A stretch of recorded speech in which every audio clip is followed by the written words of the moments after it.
Buenas tardes, me llamo Mirna Baltasar de Rosario y voy a presentarles mi empresa Baltasar Consultores. La idea surge debido a que el sector de la inteligencia artificial se encuentra en auge en España y la empresa se dedica a los servicios de consultoría estratégica y financiera.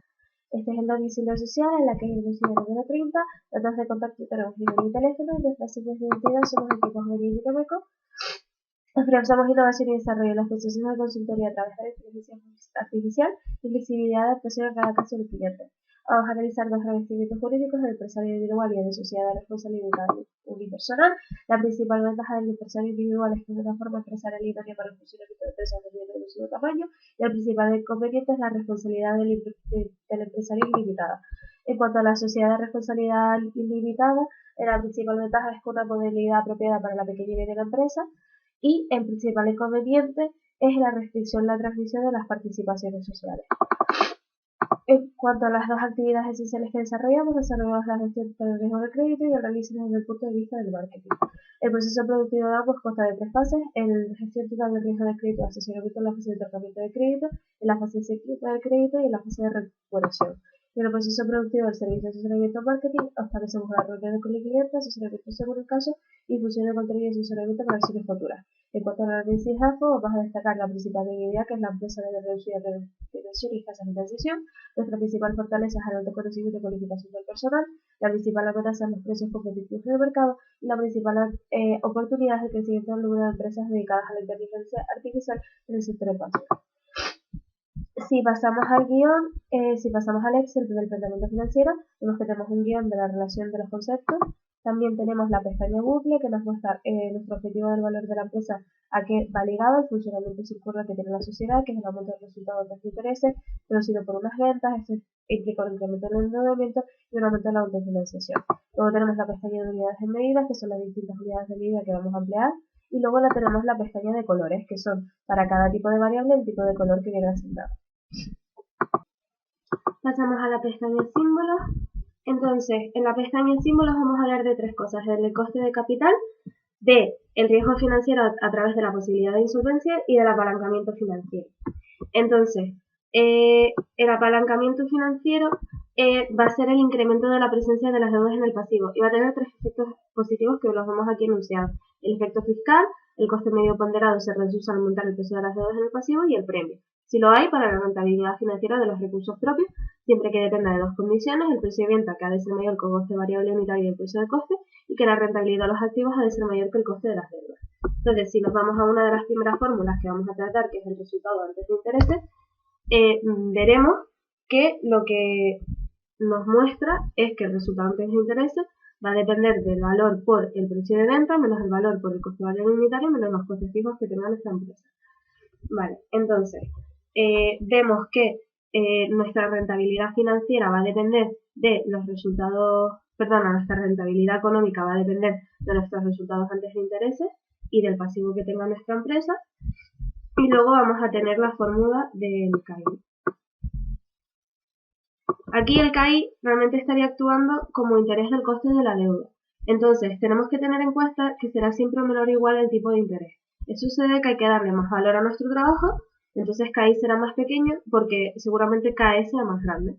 Entonces, en segundo lugar, si vemos la fórmula adyacente, que está así, es de los recursos propios, que va a ser igual a la rentabilidad económica, la vemos aquí, multiplicada por el apalancamiento, que es las deudas entre los recursos propios. Entonces, esto nos da un ratio nos da un ratio de rentabilidad de lo que se llaman los capitalistas al principio del ejercicio. Entonces, KE realmente lo que va a hacer es una tasa requerida, y por eso este paréntesis conviene que sea positivo, porque significaría que la rentabilidad económica va a ser mayor que el coste de nuestras deudas. Y luego, finalmente, tenemos, entonces pasamos luego a la pestaña de factores sociales temporales más datos. En esta pestaña tenemos el coste de deuda y una proyección, ¿vale?, de la progresión que van a tener las rentabilidades exigidas. Entonces vamos a fijar un tipo positivo externo del 30%, que va a ser fijo, no va a cambiar. Y luego, realmente el concepto primordial que tenemos que sustraer de esta pestaña es que la rentabilidad que nosotros establecemos como acreedor, que es esta de aquí, sin que esto nos confiera, por tanto, una condición de socio, va a ser ligeramente mayor que el coste de las deudas tanto a largo como a corto plazo de nuestros acreedores. Luego pasamos a la pestaña inflación, que vamos a ver el efecto de la inflación sobre la tasa de actualización, que es el coste de capital, gracias al proceso de actualización y gracias al proceso de capitalización, que es llevar hacia adelante. El efecto de la inflación sobre la tasa de la capitalización, que es la tasa de rentabilidad, vamos a ver cómo influye ahí la inflación. Entonces, si pasamos a los sobreentendidos e hipótesis, estos son los filtros y sobreentendidos que vamos a necesitar partir de ellos para poder realizar nuestro pensamiento financiero. Racionalidad, según una preferencia por la liquidez. El tercero, vamos a hacer que el precio de nuestras ventas sean mayores que nuestros costes variables unitarios. Obviamente, lo que ganamos tiene que ser mayor a lo que nos cuesta producirlo. Y luego una solvencia que va a ser determinado porque nuestros resultados después de intereses e impuestos sea igual a 0.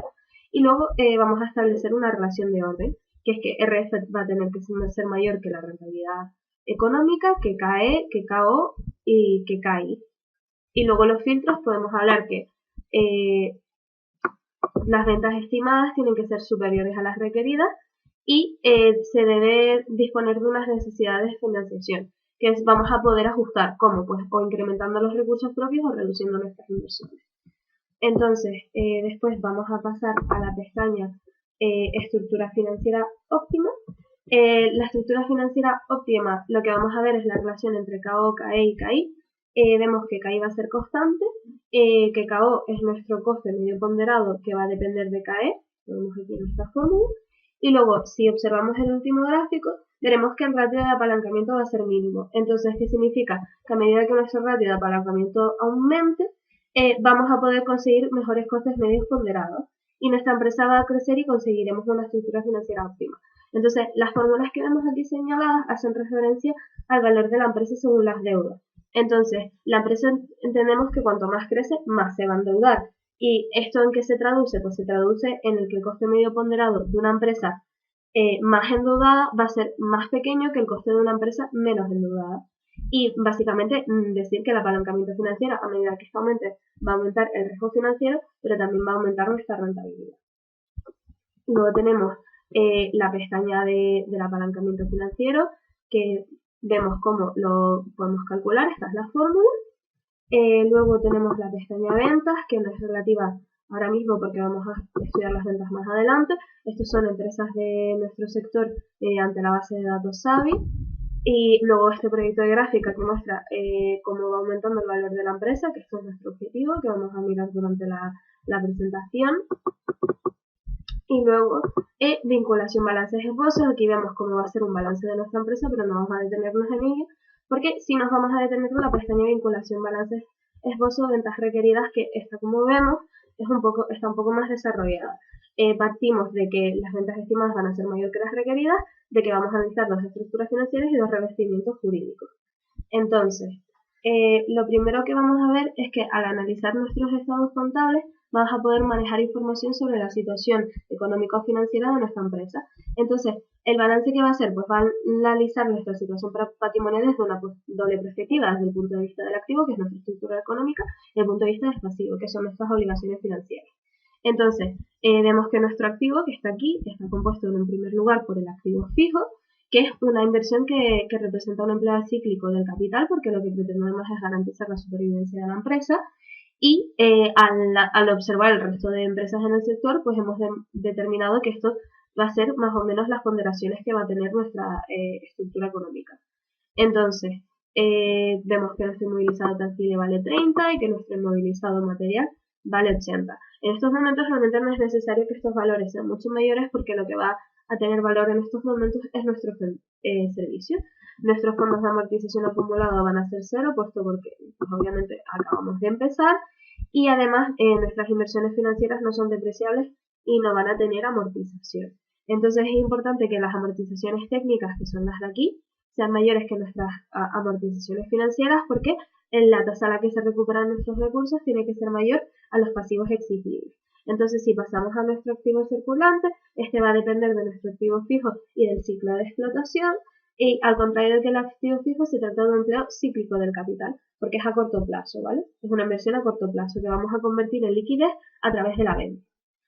Entonces, en cuanto a la porción del activo circulante que sea el total de nuestro activo, nosotros hemos establecido que sea 0,2 porque hemos analizado el resto de empresas de nuestro sector, Luego la partida del activo circulante va a estar compuesta por realizable, exigible y disponible, que también hemos establecido las proporciones gracias a lo que nos fijándonos en nuestro sector. Y luego, como vemos, aquí se establece lo de la doble partida, es decir, que nuestro pasivo va a tener el mismo valor que nuestro activo. Luego se tiene que cumplir que las deudas a corto plazo, que son las de aquí, van a ser menores o iguales al activo circulante. Esto es como un filtro de viabilidad realmente. Entonces, en base a las celdas E13, que hemos establecido que son 95%, y este es nuestro ratio de la estructura financiera del pasivo corriente activo corriente. Entonces, en el activo circulante tenemos una asociación entre clientes y proveedores de forma que las consideramos que son iguales a las deudas a corto plazo y sería la diferencia entre los proveedores con este total del activo circulante. Entonces, si nos pasamos a analizar el pasivo fijo, vamos a ver que está compuesto por los recursos propios. Esto lo determino según mi estructura jurídica y ahora vamos a jugar un poquito con ello. Entonces, si vemos que si aportamos 110, pues vamos a tener necesidades de financiación a largo plazo, que dicen las F11, pero si incremento mi aportación, vamos a incrementarla a 310, podemos ver cómo tenemos de repente un excedente de financiación aquí, ¿vale? Entonces ya no tendríamos necesidades a largo plazo.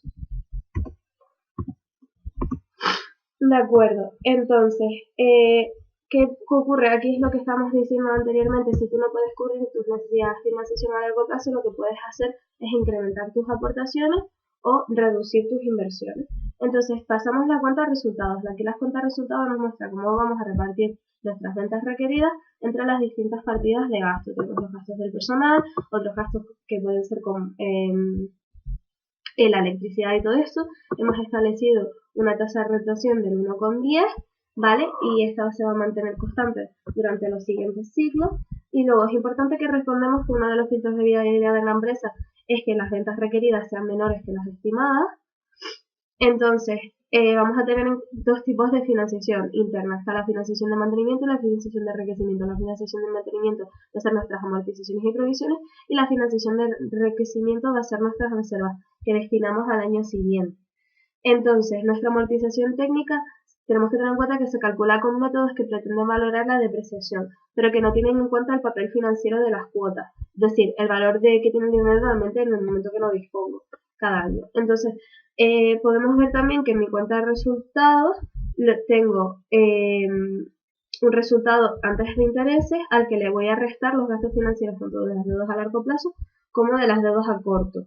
Y aquí lo que estamos haciendo es utilizar datos referenciales de nuestra pestaña de referencia de datos temporales. Entonces, dependiendo del revestimiento que tenga nuestra empresa, la empresa no convencional o empresa convencional, este beneficio se va a repartir de distintas formas. Entonces, ¿qué ocurre? Para el capitalista, lo que va a querer es que esto sea lo más alto posible, porque eso implicaría que habría una alta relación de su derecho a retribución. Y esto le da igual que dependa, que significa que otras partidas tengan que tener un valor menor. Entonces, la retribución que va a percibir va a estar ligeramente por encima de la de los acreedores, como hemos visto en la pestaña de referencias temporales más datos, ¿vale? Y en definitiva, el objetivo va a ser hacer máximo el valor de la empresa con un resultado antes de interés grande y un coste de capital pequeño. Entonces, los valores contenidos en el esbozo van a ir variando con el tiempo, pero una de las variaciones más importantes que tenemos que destacar es cómo va a ir aumentando nuestro activo fijo bruto, ¿vale? Ya que esto no va a ir aumentando con un valor cualquiera, sino que va a venir determinado por esta fórmula. Entonces, lo que queremos es realmente financiar el crecimiento de mi empresa con los recursos financieros permanentes y por eso se produce un fenómeno que vamos a llamar el efecto multiplicador de la autofinanciación, y es que yo mantengo fija mi estructura de capital y reinvento mi propia empresa. Entonces, tenemos que tener en cuenta que realmente entonces nosotros aquí no vamos a querer que sea cero, este valor Q3 que nos viene calculado por la fórmula, nosotros no queremos que sea cero porque significaría que no estaríamos invirtiendo en nuestra empresa y en el Estado.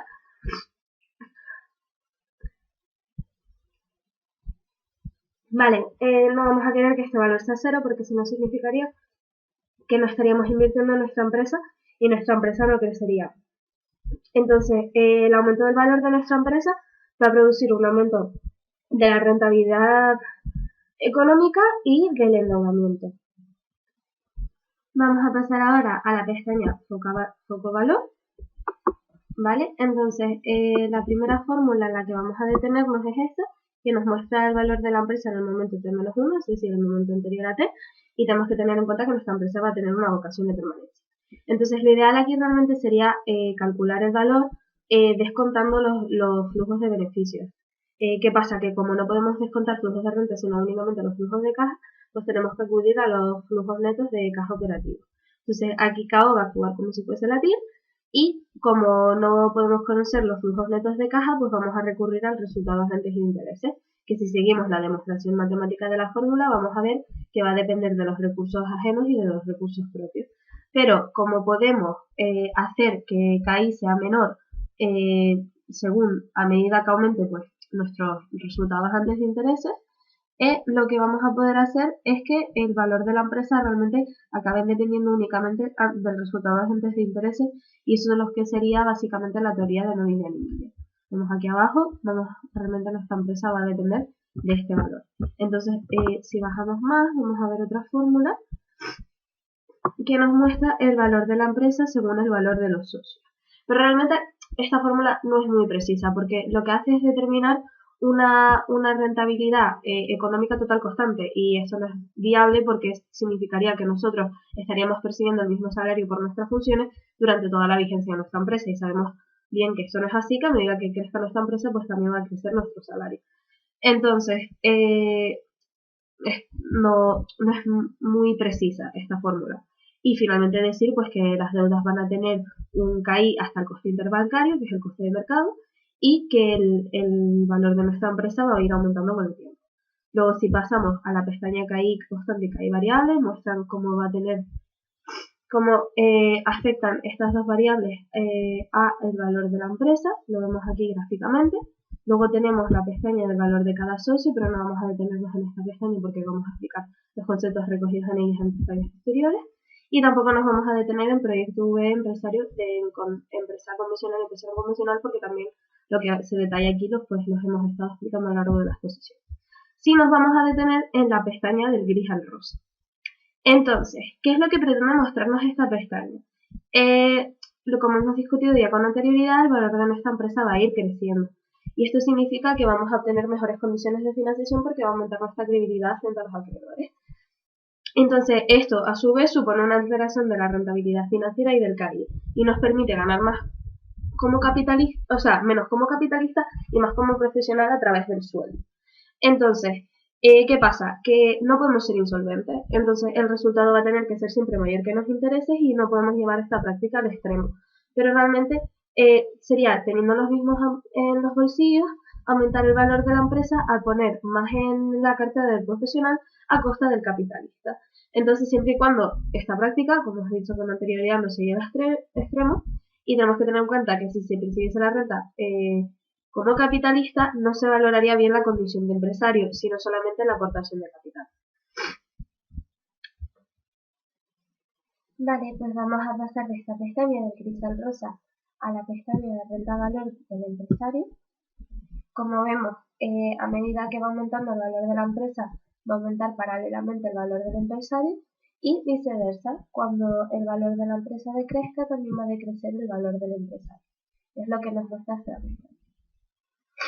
Entonces, tanto el valor de la empresa como el valor del empresario va a depender del coeficiente de endeudamiento. Vale. Luego, de arriba a abajo sencillo, no vamos a detenernos porque se trata de una forma simplificada de la pestaña que vamos a mirar a continuación. Entonces, la pestaña de abajo arriba, vamos a ver cómo, ¿vale? Vamos a repartir la cuenta de resultados entre Pepe y Pepa, ¿vale? Vemos aquí que el porcentaje que está fijado por los socios para Pepe va a ser del 40% y para Pepa va a ser del 60%. Entonces, ¿qué vamos a hacer? Pues eso, vamos a repartir la cuenta de resultados entre Pepe y Pepa de forma que se valore su trabajo. Entonces, se les paga un resultado después de impuestos.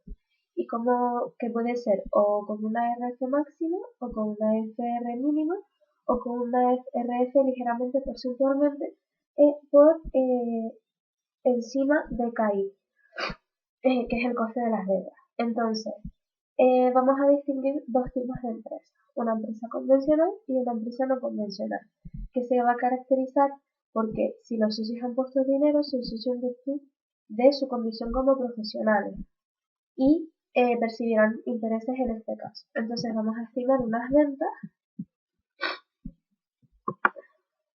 que las tenemos aquí, ¿vale? Y lo que vamos a hacer es ir de abajo arriba.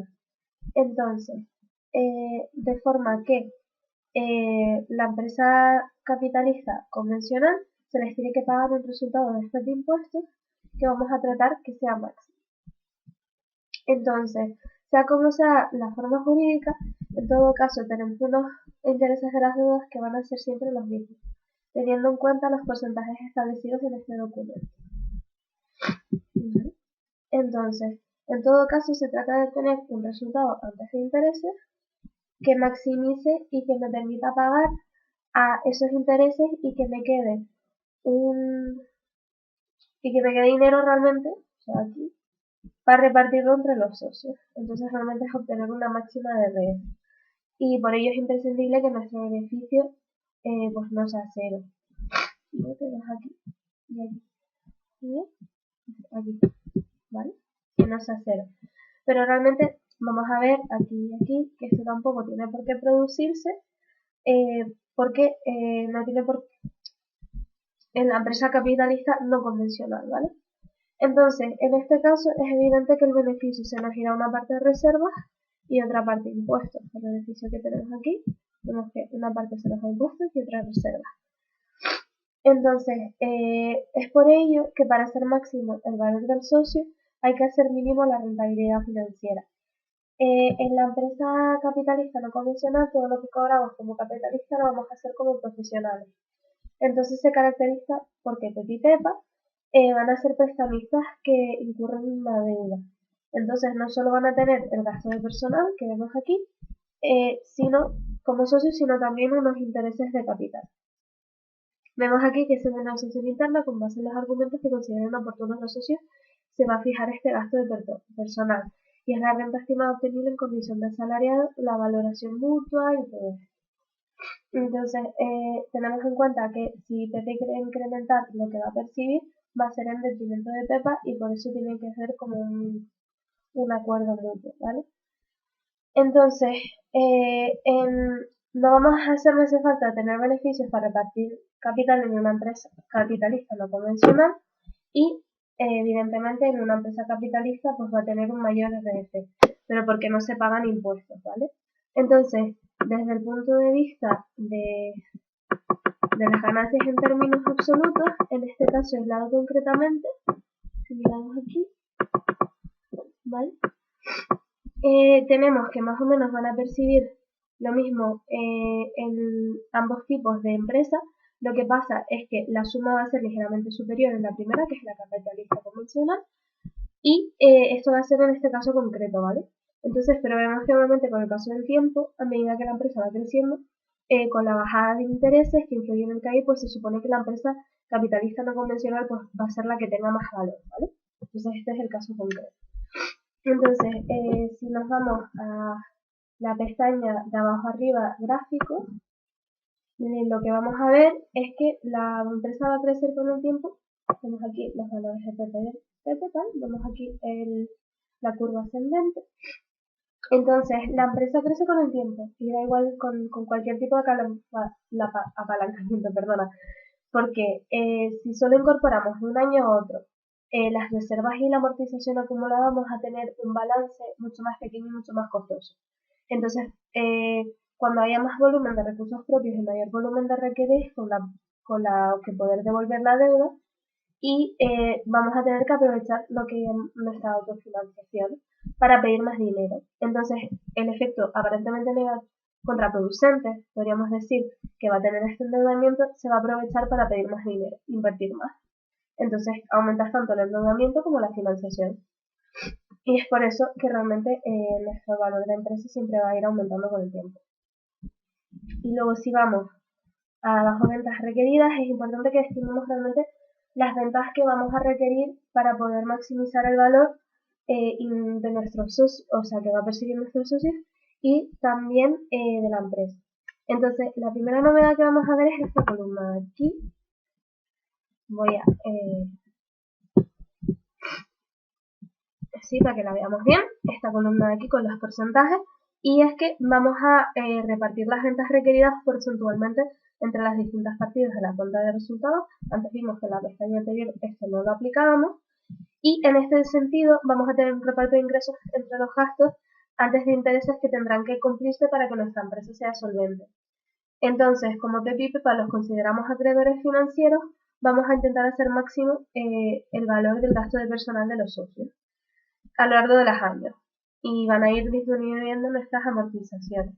Entonces, en esta pestaña vamos a calcular cuánto tenemos que vender para que valgan más nuestros socios y además y por eso vamos a calcular las ventas requeridas y estas ventas requeridas van a ser igual a las retribuciones de cada socio, ¿vale? En el porcentaje de participación que hemos establecido aquí, ¿vale? Entonces aquí lo tenemos. Igual que la pestaña anterior, solo que todo está hecho con los porcentajes. ¿Vale? Tenemos aquí también lo que van a percibir cada uno y tal. Vale.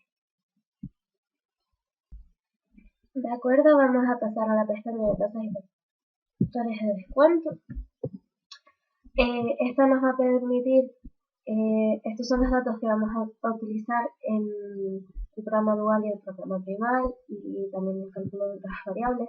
Entonces tenemos los factores de descuento para actualizar hasta tercero, que están determinados por el programa dual, son variables duales. Tenemos la tasa que será igual para todos los momentos del tiempo contenida en los factores de descuento para actualizar hasta el momento que igual a 0, determinados también por el programa dual. Y los factores de descuento para actualizar hasta t igual a 0 determinados por el programa dual. La tasa interna de rentabilidad, la TIR aparente, del conjunto del proyecto de inversión ejecutados a los niveles determinados por el óptimo del programa del primal. Y los factores de descuento para actualizar a t igual a 0 con base a los costes de capital aparente. Tenemos aquí los costes de capital aparente y los factores de descuento actualizados a la TIR. Y luego tenemos la TIR antes del proyecto de inversión y encima ejecutado a partir del momento de inicio. Entonces, si pasamos a la pestaña de ventas previstas, tenemos que tener en cuenta que todo esto son estimaciones porque yo realmente todavía no tengo actividad suficiente como para poder utilizar bien estos métodos. Por ejemplo, el de los mínimos cuadrados, métodos de los mínimos cuadrados, que estaría aquí. Lo que hacemos en este método para las ventas previstas es que aprovechamos los valores históricos para realizar un modelo, calculando la distancia entre los puntos históricos reales para que esto sea el mismo.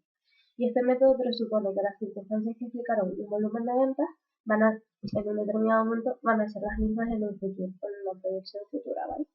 Entonces van a poder explicar las ventas en el momento en el que estamos. Como vemos aquí, obviamente, pues las ventas van a ir creciendo y es la tendencia que muestran los mínimos cuadrados. Y se establece una función lineal del tipo v igual a a más b por t.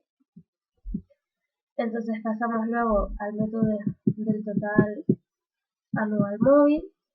El total anual móvil lo que hace es que suma los datos cuatrimestrales, en este caso tenemos los trimestrales, haciendo un total que se va a ir moviendo de forma que va a ir creando un año sumando el correspondiente cuatrimestre. Entonces, tenemos aquí las ventas, en el momento T5, T4, T3, T2, van en este orden. Entonces, mantiene una estacionalidad, es un método que realmente mantiene una estacionalidad como estamos viendo y por eso es un método que es criticable. Y luego tenemos la media móvil, la tenemos aquí, ¿vale? Que es la suma de la venta de los trimestres acumulados y hace una medida aritmética de forma que rompe esa estacionalidad. Tenemos aquí las medias.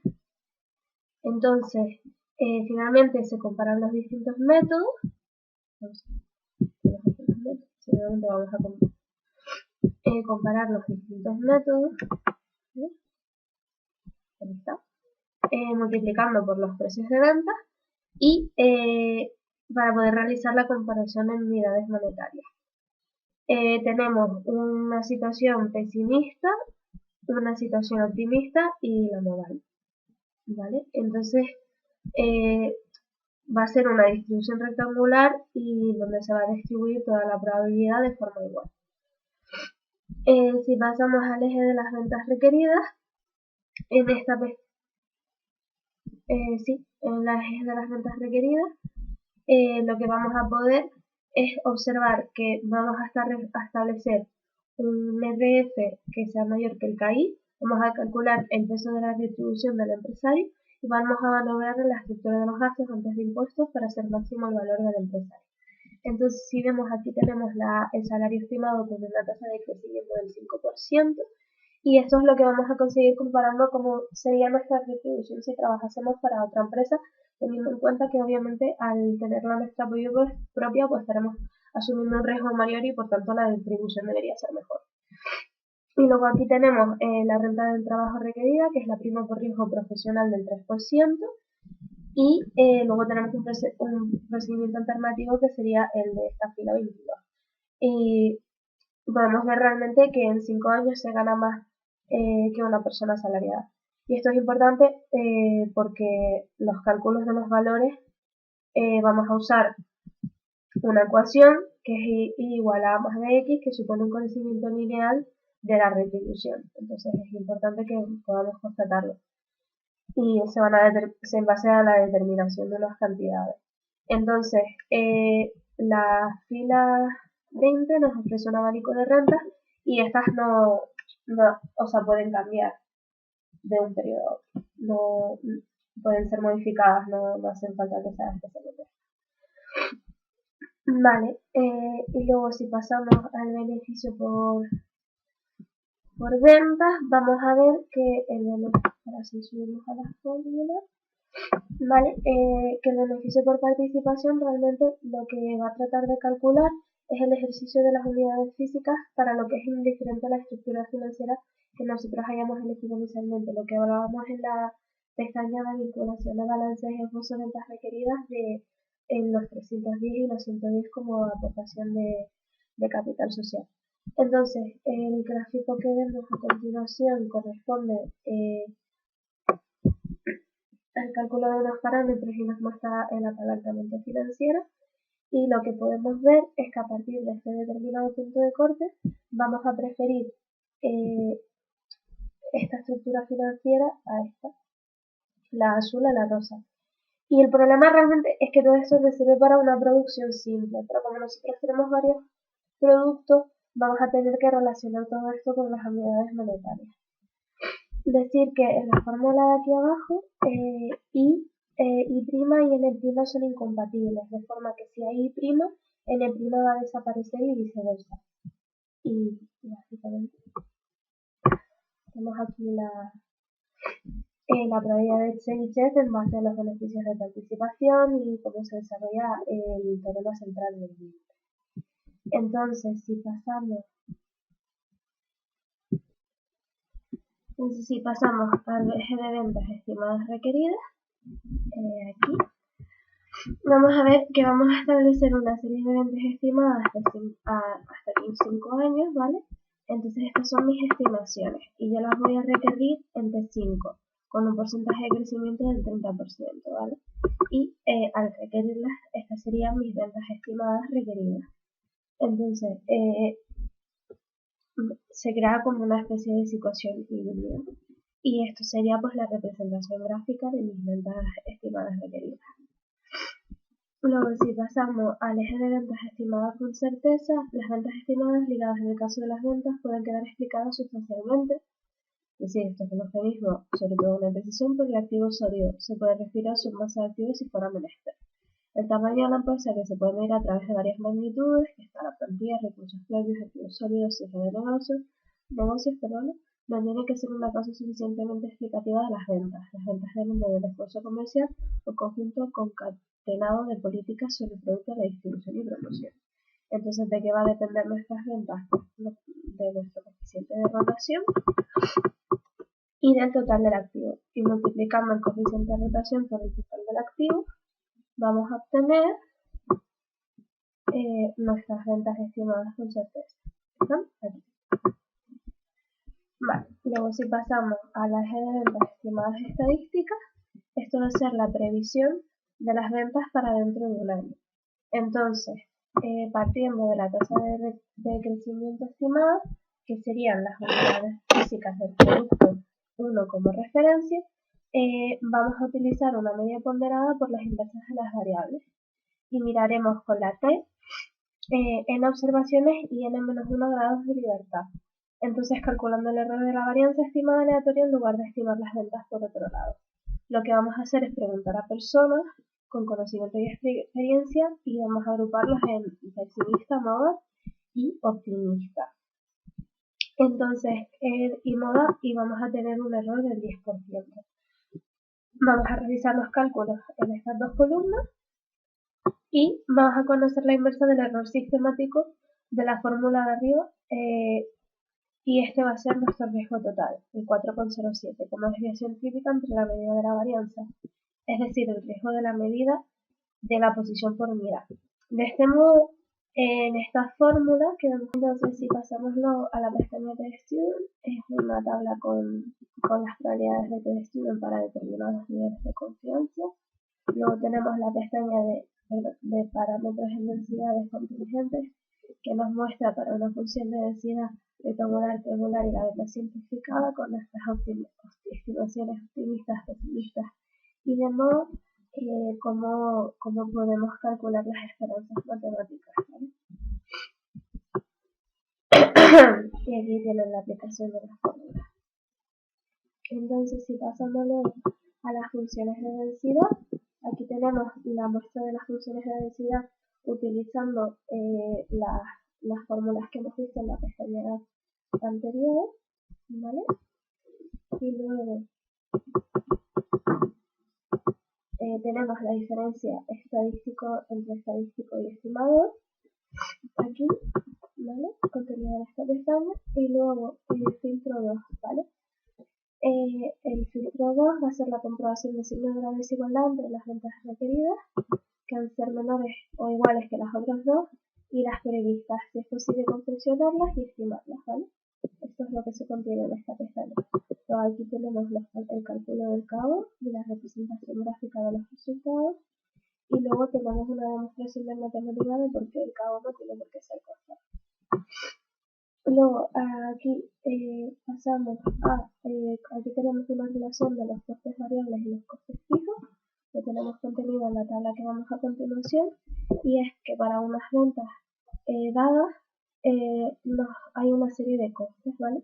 Y aquí lo importante es la distribución de los costes entre las distintas partidas.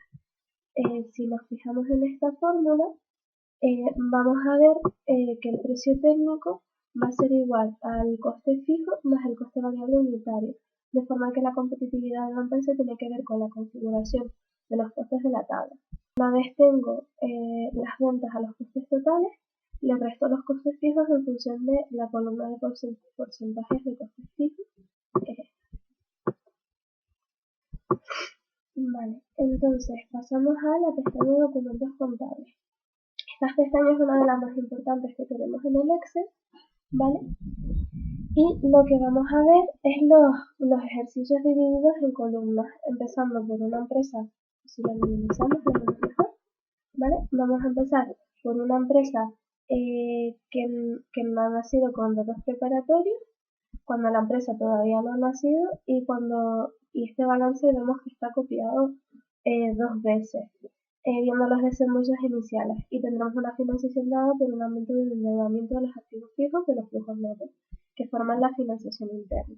Entonces, si nos vamos a esta columna,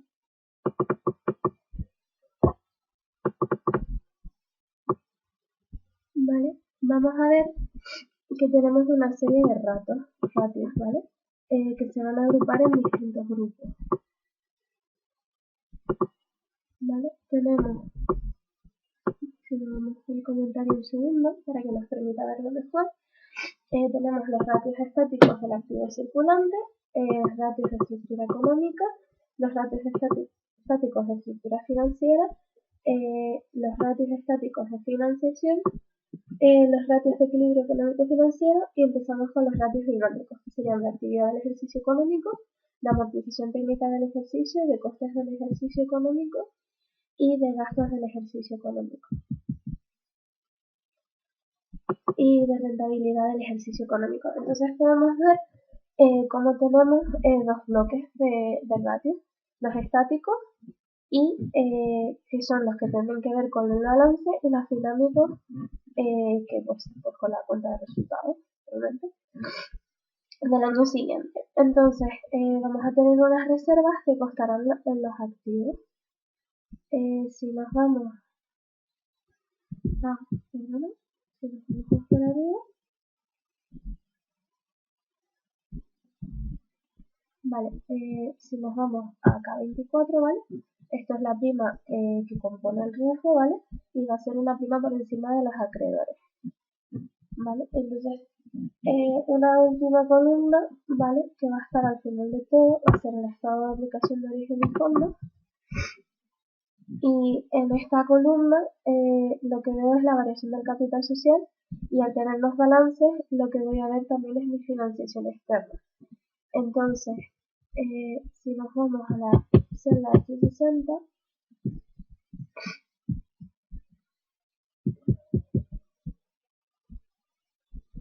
aquí, ¿vale? Tenemos las necesidades de financiación, que hemos explicado el concepto en la pestaña de vinculación balances esbozo. Entonces realmente es lo que va a necesitar nuestra empresa para empezar su ejercicio. Entonces también vamos a tener una relación de nuestras ventas estimadas según el filtro de viabilidad que hemos estado aplicando durante todo el curso. Y luego en la columna acá, vale, lo que vamos a ver son los costes de financiación ajena, ¿vale? Entonces, nada, básicamente tenemos una sintetización de todos los componentes que van a conformar luego nuestro balance y que va a ser objeto de estudio. Esta pestaña además también nos va a ayudar en cuanto al estudio de los ratios, porque como veremos al modificar esto nos va a permitir modificar la pestaña de ratios que vamos a explicar con mayor detalle en adelante.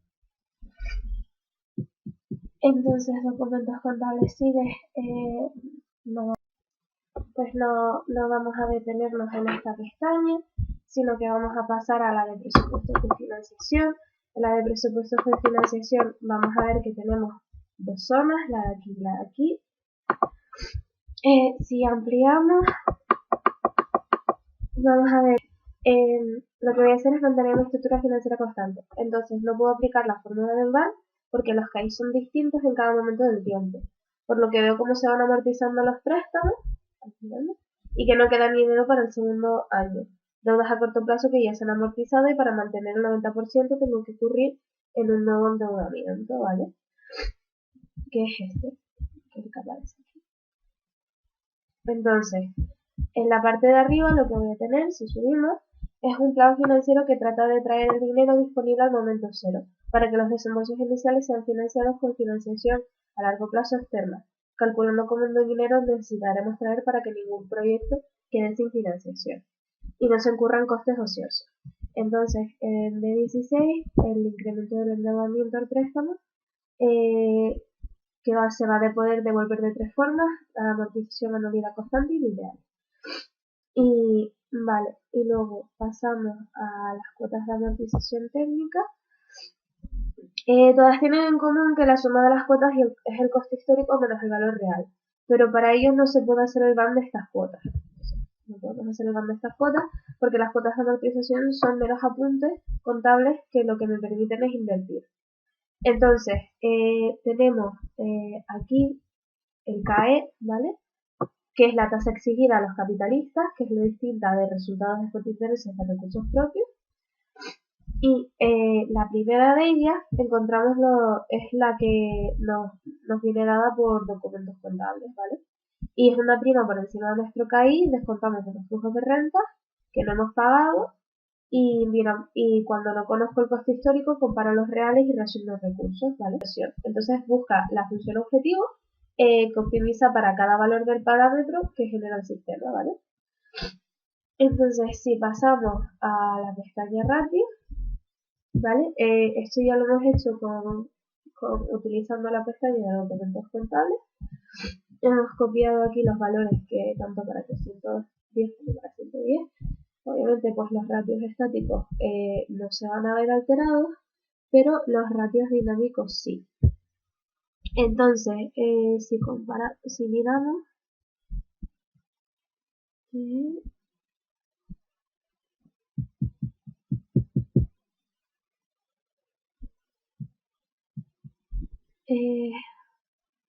miramos, nuestros ratios estáticos se mantienen constantes. En los ratios estáticos de la estructura financiera, pues obviamente van a ser distintos porque estamos invirtiendo, estamos aportando en un caso 310 de capital y en el otro 110, ¿vale? Y luego los ratios dinámicos sí que se van a ver alterados. Vale, entonces, si pasamos al gráfico de los ratios, los podemos ver aquí la relación. Entonces, a mayor volumen de recursos propios, menor apalancamiento va a haber, ¿vale? Y en el caso de los ratios estáticos de la estructura económica, podemos, vale,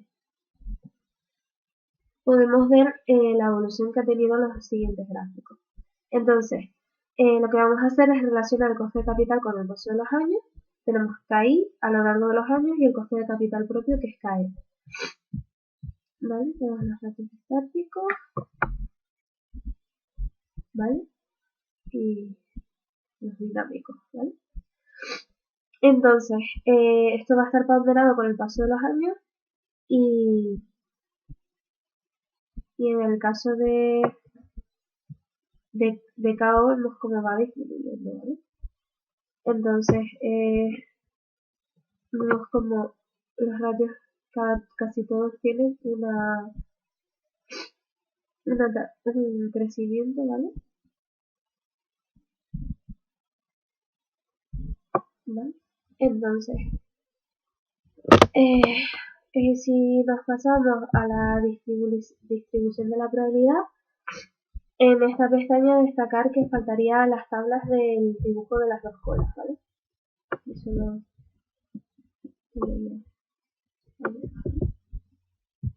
Luego, en cuanto a la probabilidad de solvencia, no nos hace falta entrar en detalle en ella, pero como hemos visto, al usar las rentas requeridas en nuestro plan financiero, no tiene por qué haber insolvencia. La rentabilidad financiera es una medida en términos relativos de la rentabilidad de los recursos propios, que tiene una dispersión segura, y entonces se aplicaría en el caso de calcularla o bien al teorema central del límite o bien la fórmula de Chebyshев. ¿Vale?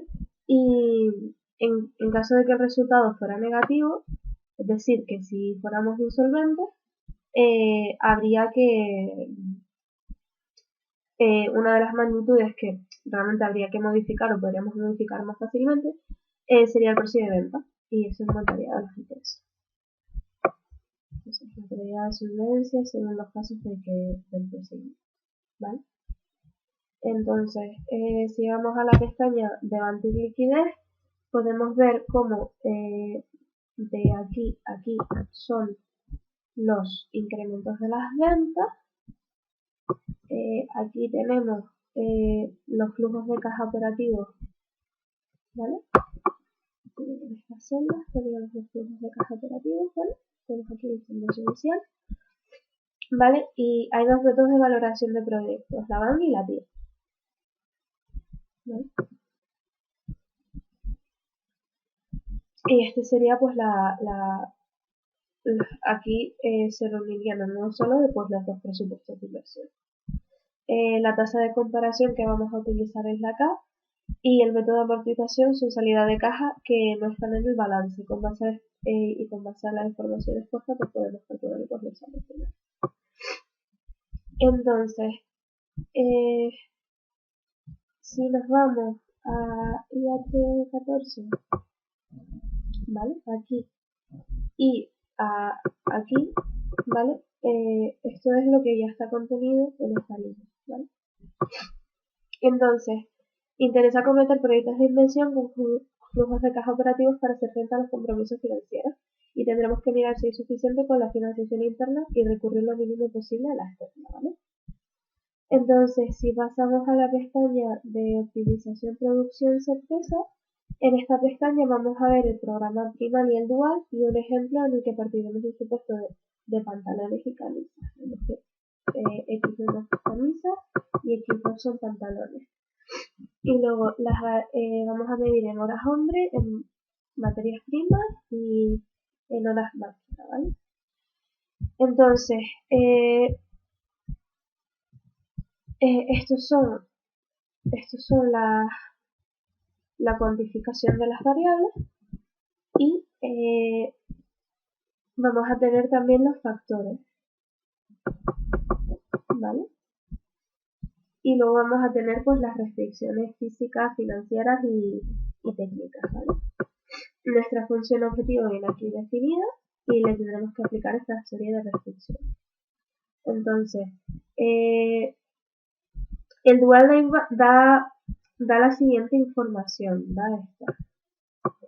El dual nos va a proporcionar pues esta información y que son los precios ocultos, ¿vale? De sombras ficticios o de referencia y los reales están aquí.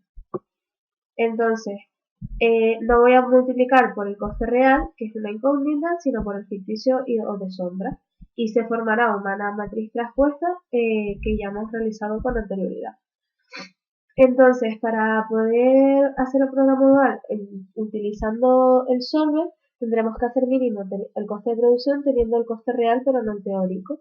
Sin embargo, en el programa de primal lo que vamos a buscar es maximizar las ventas. ¿Vale? Entonces, si queremos hacer mínimo el coste teórico ficticio, al multiplicarlo obtenemos las ganancias teóricas, están aquí abajo, obtendríamos las ganancias teóricas y la rentabilidad unitaria ideal, ¿vale? Aquí tenemos los datos de los que partimos. Entonces,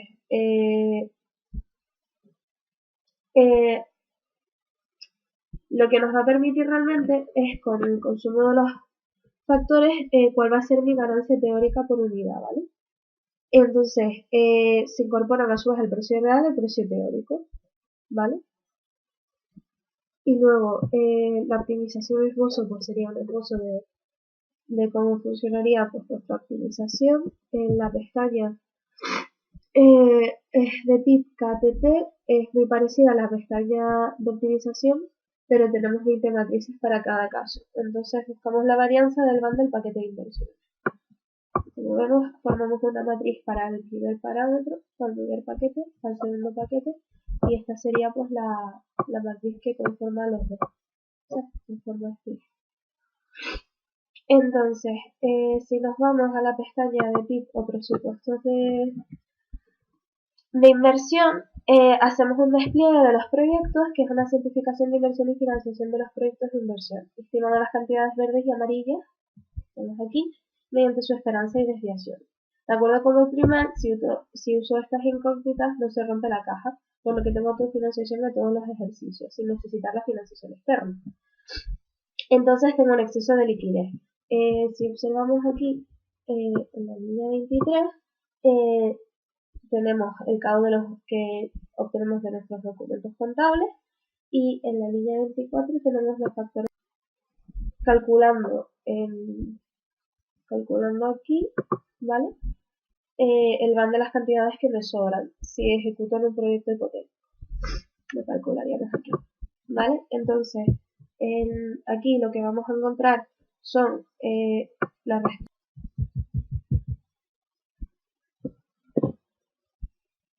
los costes teóricos de sombra o ficticios de referencia. ¿vale? Y básicamente con los valores reales que nos dice lo que nos debería valer el dinero siendo la TIR de este paquete hipotético. Vale, y luego si pasamos a los proyectos de inversión productiva, lo que vamos a tener aquí son nuestros funds y nuestros desembolsos iniciales, ¿vale? Vamos a tener y los KOs descontados y actualizados, que son los que vamos a utilizar para nuestro. Aquí tenemos los excedentes de tesorería y mi financiación externa y ajena. Entonces, lo que hace mi financiación externa propia realmente es la suma de la financiación y es lo que nos interesa, ¿vale? Nos da igual de dónde haya venido dicha financiación. Y los excedentes de tesorería es la diferencia de liquidez entre los cobros y pagos. Entonces lo que nos interesa es que todo sea positivo y no sea cero. Entonces estas van a ser nuestras variables primales y es cuántas veces vamos a cometer cada proyecto de inversión. Habrá por tanto tantas variables primales por cada fila y es el dinero de cada inversión y también habrá por columnas el dinero que vamos a prestar, que van a prestar. Entonces, la línea 3 y 4 de optimización de los factores nos van a dar un máximo de producción.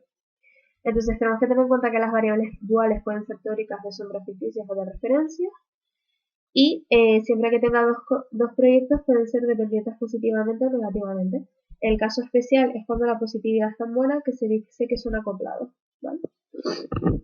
Entonces, si pasamos a la pestaña de riesgo de un solo proyecto, que cada proyecto va a tener su esperanza y su dispersión, buscando la suma de las covarianzas que nos dará esa varianza, y si esto se hace mediante la matriz de coeficientes de correlación y covarianza.